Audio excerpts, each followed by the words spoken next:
Hi guys, welcome back to the channel. My name is Randall. This is the McClures. We react, we review, make fun of, and laugh at stuff over here. We're going to be checking out an interview by Piers Morgan. He's interviewing Dr. Jordan Peterson. Piers Morgan is a douchebag, but he does have good guests. Jordan Peterson is... I don't know. I'm 50-50 on old Jordan Peterson. He has good advice. His book, I read it, 12 Rules for Life, is a I mean, it's a good book. I got it so my son could read it. It's got some good tips in there. But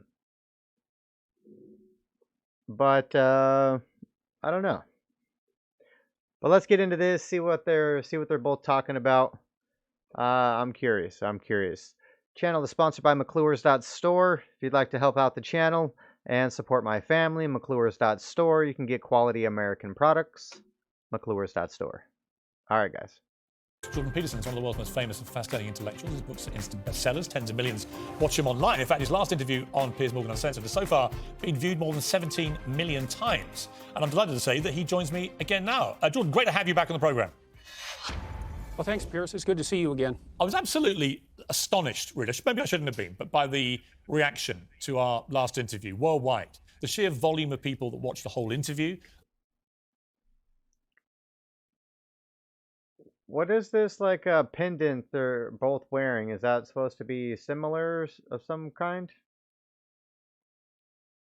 His looks like an apple or something. I don't know. What are they doing here? The way the clips were disseminated on TikTok, on Facebook, on Twitter. It was a really interesting insight, actually, into a whole world that doesn't even involve, actually, conventional television anymore. I guess you wouldn't be surprised because this happens to you a lot, but I was. What does it say about society that number of people who watch an interview on a computer or phone? Well, I'm still continually surprised about it. But, well, I think what it shows is that there's really no way that legacy TV, in some real sense, can compete with the absolutely wide open frontier of online video distribution where the cost is low and people can access it everywhere. It's fundamentally the consequence of a technological revolution, and there's all sorts of good things about that, and one of those would be the ability to widely disperse complex and sophisticated information, which YouTube has been particularly good at in the long form, but it's also problematic in that it produces all sorts of alterations in social behavior that we're only, and some of them very dangerous, many of which we're only just beginning to understand. Right. Elon Musk has just bought Twitter, and it's creating a huge furore, obviously, in many different ways. And he's admitted, buffering? I'm going to do lots of... folks. Let's see something here. Oh, maybe I had it too fast. I mean, the quality is low. It's not because of that. Let's try it again. of things in the next few months, and we're going to get some wrong, and we're going to pull them and try something else. He's going to try and work out a way of making it a sustainable business model, but also he wants to bring back what he perceives to be genuine free speech on the platform. Is it possible, Jordan, do you think, that he can do that, or are we now so entrenched in tribalism, particularly on social media, that it's almost impossible to do what he wants to do? Well, you couldn't have picked a better day to talk about this with me, because I just got a paper sent to me today by Jonathan Haidt. He didn't write the paper. It will be published. It's published in a journal called Personality and Individual Differences, and it's an examination of the personality traits associated with, let's say, excessive and self-promoting internet usage. And if you don't mind, I'd like to read you a couple of the descriptions of what the people found, because it's so absolutely spot on and relevant. I don't think we are descending into tribalism. I think what's happening is that the virtualization of the world is enabling people who behave in a particular antisocial way, in a self-grandizing and self-promoting antisocial way. And I'll just read you the descriptions that are taken directly from this paper. So it was an actual study of online behavior. Women characterized by high self-centered antagonism, neurotic narcissism, Machiavellian views, Machiavellian tactics, so that's manipulativeness, meanness, disinhibition, physical sadism, and indirect sadism, used Instagram for a longer time and more frequently than did men.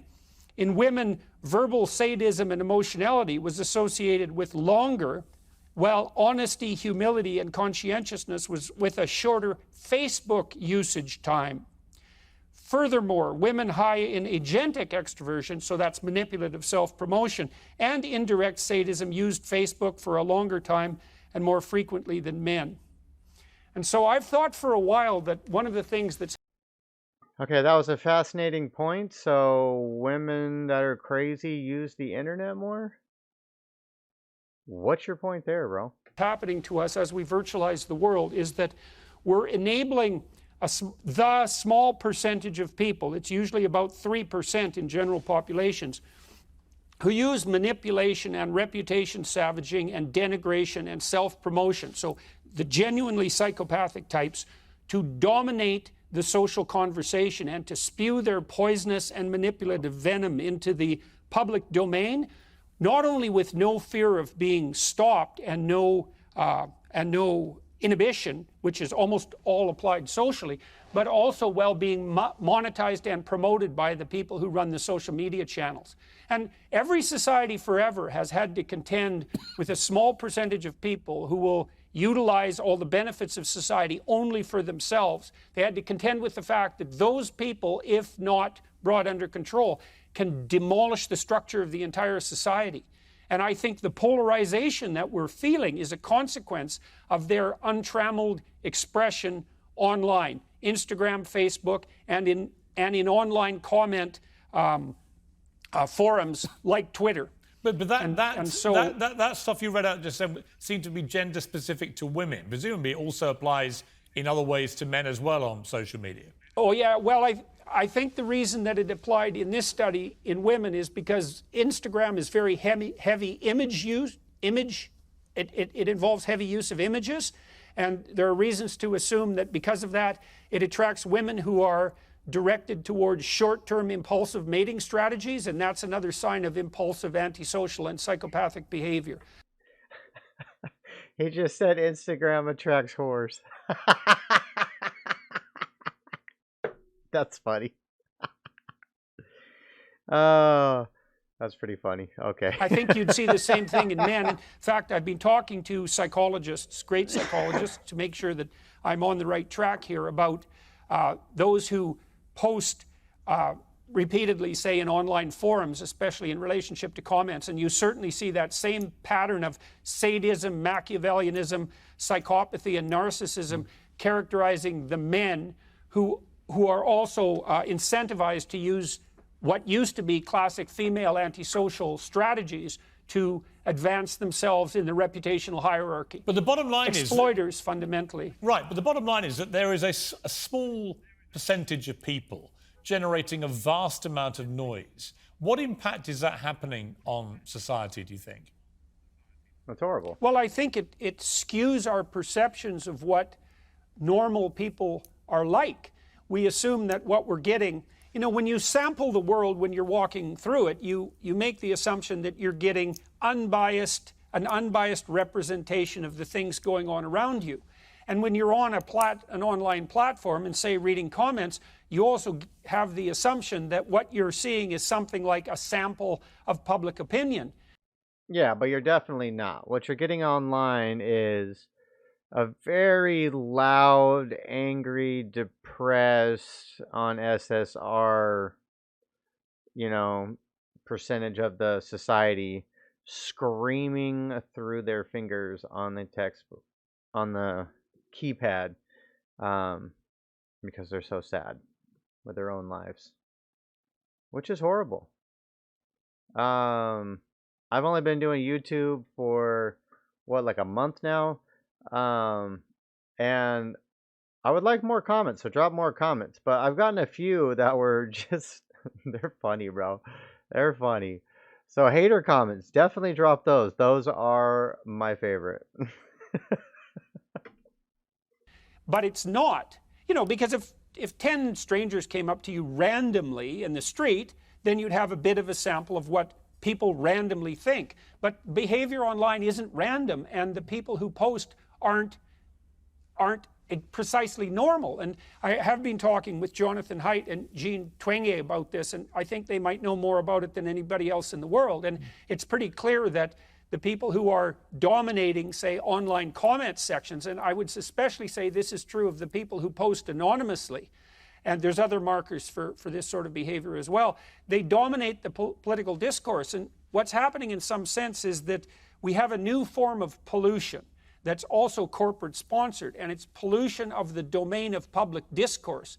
And the pollution occurs because the social media companies are either enabling or failing to control, those known in the popular parlance as trolls, but they're not just comical trolls, using derision in some cute way and having their say in the free speech domain. They're really poisonous individuals, and they're No, the left has full-blown organizations that they can enact to just go crazy online, and because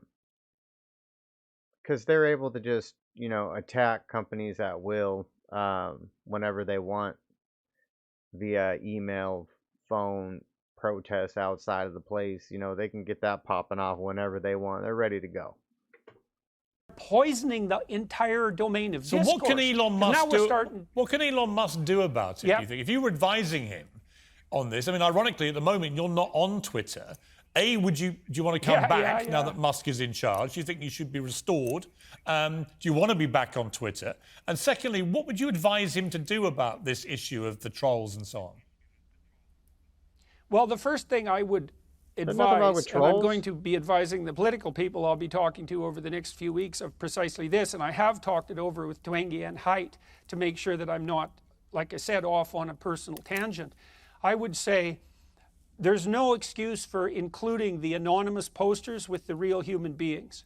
And I think that social media platforms who have a certain reach, maybe it's 1 million subscribers, and I don't really know what figure is appropriate, should be required to implement know your customer laws, and then that the people who are posting who are genuine, verified human beings willing to abide by their words with their personal reputation should be put in one comment section, and then the online, anonymous, cowardly, narcissistic, pathological troll demons who are polluting the public discourse should be put in a different comment section. Narcissistic, pathological control demons. That was a good one. Okay, that was a good one. Oh, probably got that as a bumper section. And if you want to go to hell and visit the troll demons and see what they have to spew, you can. But otherwise, you can be among the normal human beings engaged in normal civil human discourse. Right. And that would separate the bloody psychopaths from the bulk of decent, normal people. And, 97%.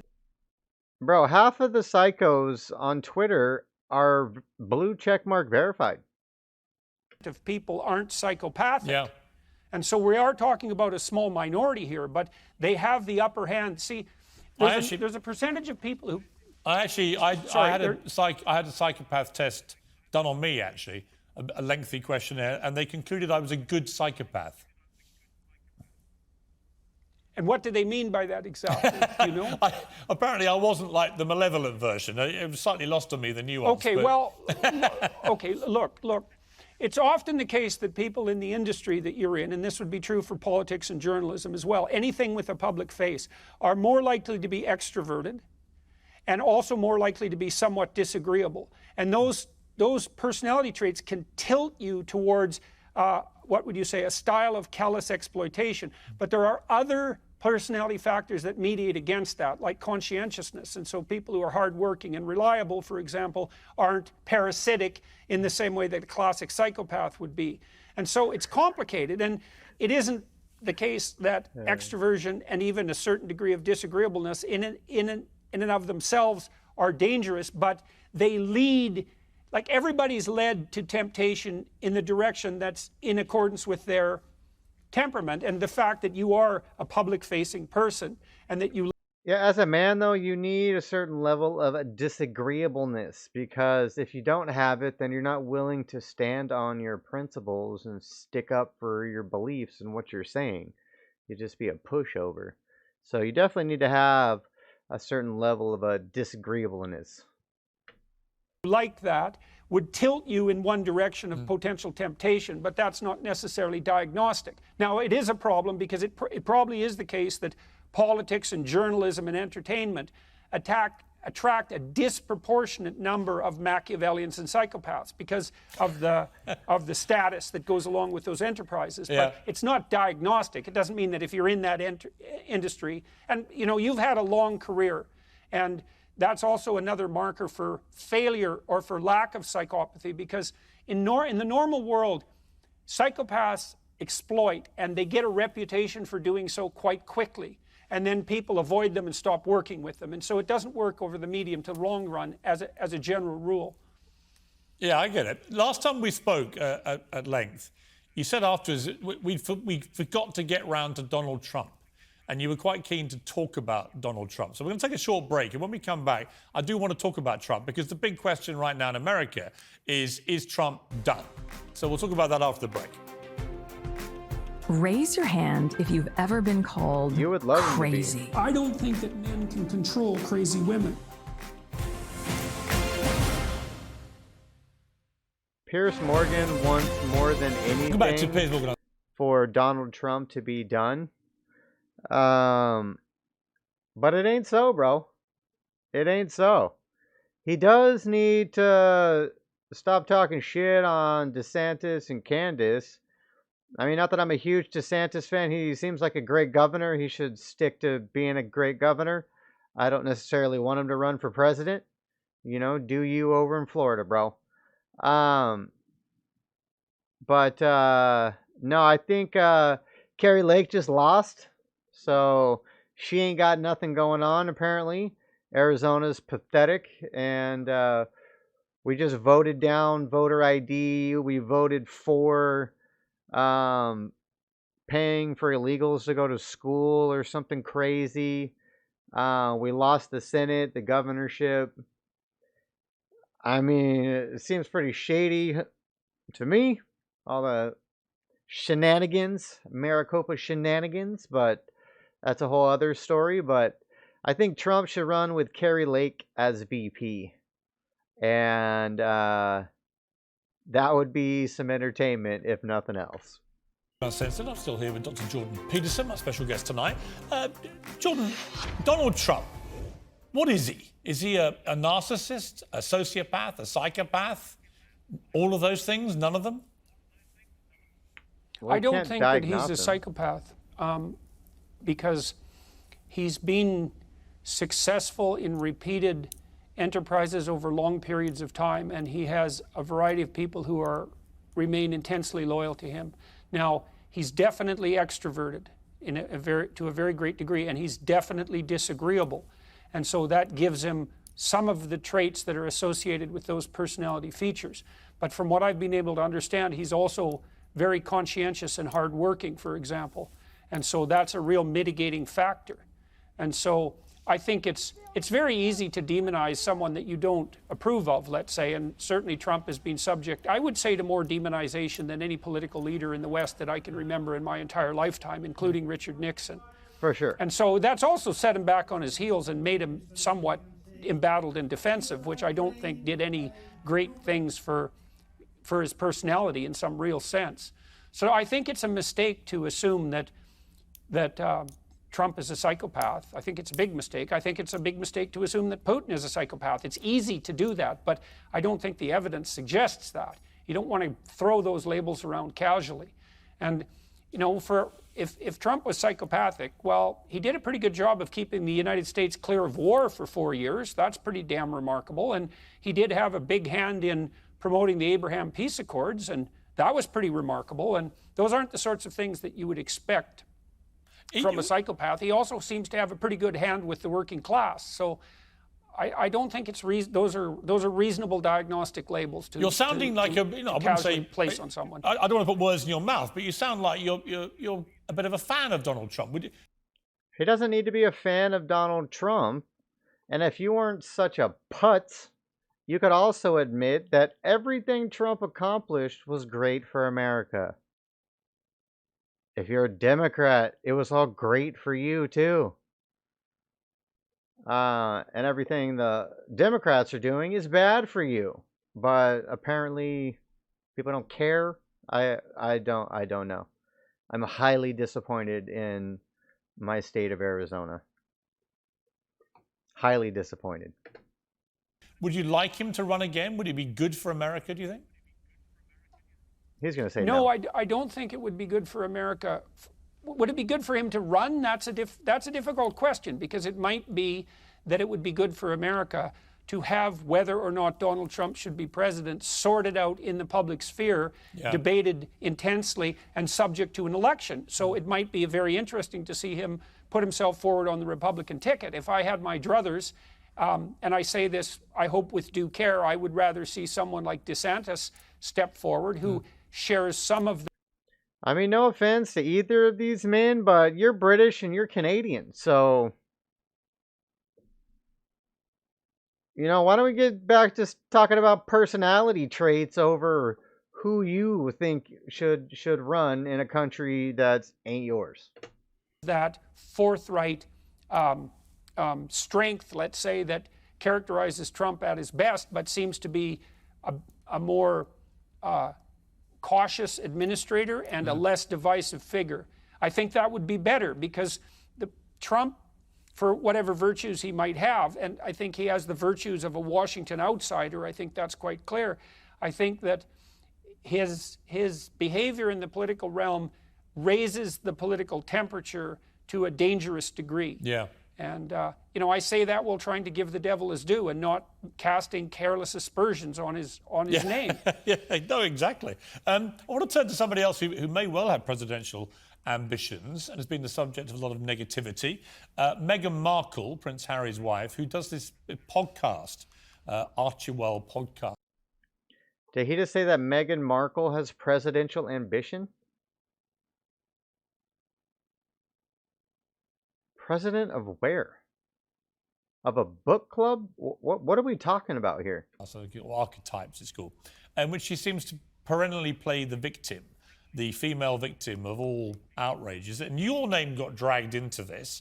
Let's take a listen to what she said. Raise your hand if you've ever been called crazy or hysterical. Or what about nuts, insane, out of your mind, completely irrational?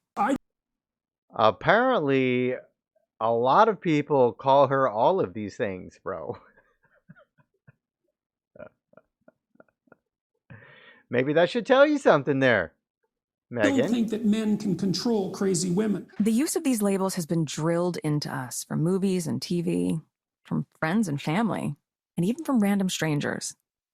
And the fact is, no one wants this label. What did you make of that, Jordan, to be suddenly appearing on Meghan Markle's podcast as a villain? The first who was thing I make calling of women it crazy is that the first thing I make of it is that her voice drips with the same falsehood that the voice of Kamala Harris drips with. It's this sanctimonious, faux compassionate, talking down to her audience and trying to be sure that we're all really on the same compassionate page here, and we're all being victimized by terrible forces that are arrayed against us, and none of that's really fair. And it's just great.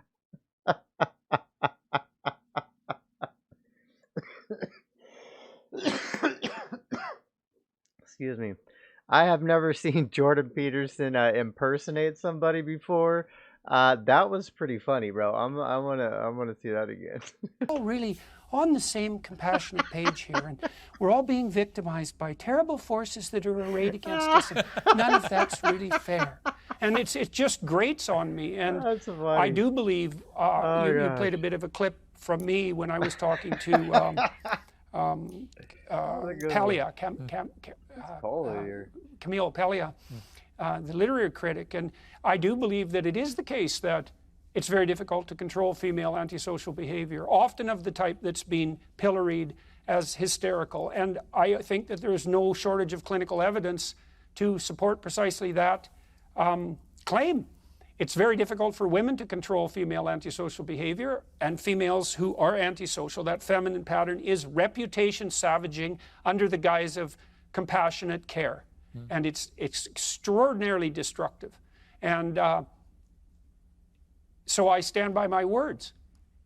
Absolutely. And I do think it scales online, because you can use an anonymous reputation savaging to unbelievably great effect online with absolutely no punishment for your sins, so to speak. And yeah, you can't control crazy women. This is like a out there statement, dude. They're literally labeled as crazy women because the fact that they're not controllable. I'm pretty sure it's because they're crazy, bro. What are you that talking is about? certainly one of the things that's contributing to so-called cancel culture, and there's no shortage of that coming from the female side. Now, men can engage in exactly the same strategies, and they do so online, and that's enabled. But it's definitely, see, with men, and I've said this before, and I do believe this to be the case, the ever-present threat of the potential for physical violence keeps men from doing that to each other most of the time in person. And that all disappears online, and that means that those who are prone to do such things, to use corrosive and denigrating derision, for example, and reputation savaging, can have a free hand at it, and that includes no shortage of women, and women are often, very, very often, the targets of that behavior from their own fellows, so to speak. We've talked about Trump and Meghan Markle. Women are worse to each other just ask you again than about anybody, Elon for Musk, sure. about what you thought of him as a character. He seems to me a fascinating individual. You know, whether he's slightly on the spectrum or I'm not sure what his makeup is psychologically, but he's certainly a creative genius, a whirlwind, a life force who's done remarkable things. What do you make of him? Well, I know. So he called Trump a psychopath, then he called Elon Musk autistic? People who know him very well and have worked with him very closely, and these are very solid people. Isn't this guy like British, kicked out of his country and America? He's on Sky News. I mean, Extremely competent and extremely creative, and they're admirers of Musk. I talked with my brother-in-law, Jim Keller, who's one of the world's great chip engineers, and he worked very closely with Musk for years, and he believes that he's in many ways exactly what you'd think he was. He's a genius, but he's also like a visionary genius, but he's also someone who's very, very good at implementing, very good at running companies, as you can tell, because he has a multitude of impossible successful companies. Yes. And so he goes into a company and he cleans house and puts things in order and makes things work efficiently. And well, he definitely goes in, gets huge government contracts, bailouts, and subsidies that help fund his companies that don't make money. He is a genius, don't get me wrong. But I don't know about... Well, I guess that's one genius way to do business, right? maybe he can do that with Twitter. I hope he can, because Musk is doing all sorts of things that appear to be useful and difficult, and it would be a catastrophe to see him derailed in his efforts. And I think he's bitten off a lot to chew with Twitter. Would you like to be back on Twitter? You know, I dipped into Twitter this morning when I was looking at some of the research that I just shared with you, and it instantly struck me the same way it struck me the last time I was on Twitter. It's such a den of pathology that using it, I think, is psychologically damaging. And if it's possible for Musk to get the trolls, and they're not trolls, they're psychopathic, Machiavellian, sadistic narcissists under control, then it's possible that the platform might be useful. I like to share information on it. I like to follow people to see what they're up to. A lot of the people that I've met over the years, but man, it's a snake pit. It is. It is a snake pit. It isn't obvious to me that we know what to do about it. Before I let you go, Jordan, you're wearing a poppy. I'm wearing a poppy. We're about to have a debate after the break about whether people should be compelled to wear poppies. And I guess this goes to the wider thing about general displays of, I guess, signaling your virtue in any way that you choose. Should anyone be compelled to, whatever the cause, whether it's a black square on Instagram when George Floyd died or a poppy for Armistice Day or so on, should people ever be compelled? I think that compulsion, especially in matters of public policy, Bro, apparently I'm retarded. I don't know anything about Armistice Day. What is that? Who wants to tell me about Armistice Day? It's a cool word, though. Armicist. Sign of bad policy. If you can't get people on board voluntarily by motivating them with the proper story, then you're a poor leader. And so I certainly would be opposed to anything approximating legal compulsion. Now, we use social compulsion frequently to produce consensus, let's say, and to enforce it, and that's never going to go away, and there's some utility in that. But my general take on the world is that people should be allowed to go to hell in a handbasket pretty much any way they choose once they're adults, although they might be encouraged not to do that and invited not to do that. But yeah. I'm not a fan of compulsion for any reason. I think it is a sign of bad policy. If you and I can't play together voluntarily, then we don't have a very good relationship, and it's not going to be efficient and productive. It's going to require force to continue. And I will take that analysis to commence our debate. Dr. Jordan Peterson, as always, fascinating. Thank you very much indeed for joining me. All right, there it is. Dr. Jordan Peterson on with Piers Morgan. That was interesting. That was significantly lamer than I thought it was going to be. And I thought he would have some more insight that he did not. Crazy chicks are crazy. Twitter is demonic. Well, we got all that already, bro. We got all that. All right, guys. Thanks for stopping by the channel. McClures.store is where you can support my channel and myself, my family. McClures.store. We sell quality American-made products. Go check them out. All right, guys. Take care.